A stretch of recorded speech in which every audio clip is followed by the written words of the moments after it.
लो जी जनाब प्रोफैसर अब्दुल रहमान सरोया साहब की फरमाइश के उत्ते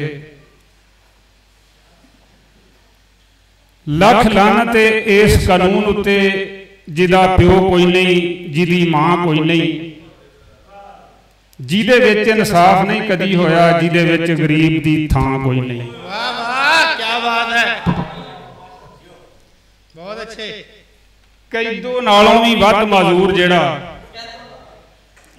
कैदों नालों भी वध माजूर जेड़ा, कदी लत कोई नहीं कदी बांह कोई नहीं। वाह वाह। जिदा दूर इंसाफ खजूर वांगू, जिथे पहुंचना यार आसान कोई नहीं जी।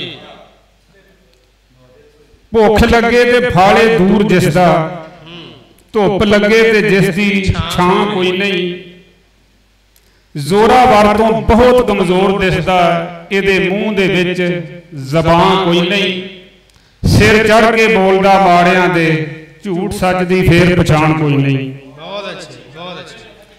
हर जुर्म दा मुढ़ नाजायज असला, जिदी कैद सजा जुर्माना कोई नहीं। हीरोइन विच जेलां दे आम विकदी, पुछण दसण वाले अफसरान कोई नहीं। बहुत अच्छे। जिदे हथ लाठी मझ उस दिए, वध इस तो होर न्याण कोई नहीं। उच्ची जात कोई रब दी जात तो नहीं, असलम मलक नालों होर थां कोई नहीं। बहुत अच्छे मलक साहब, बहुत अच्छे बहुत अच्छे मलक साहब।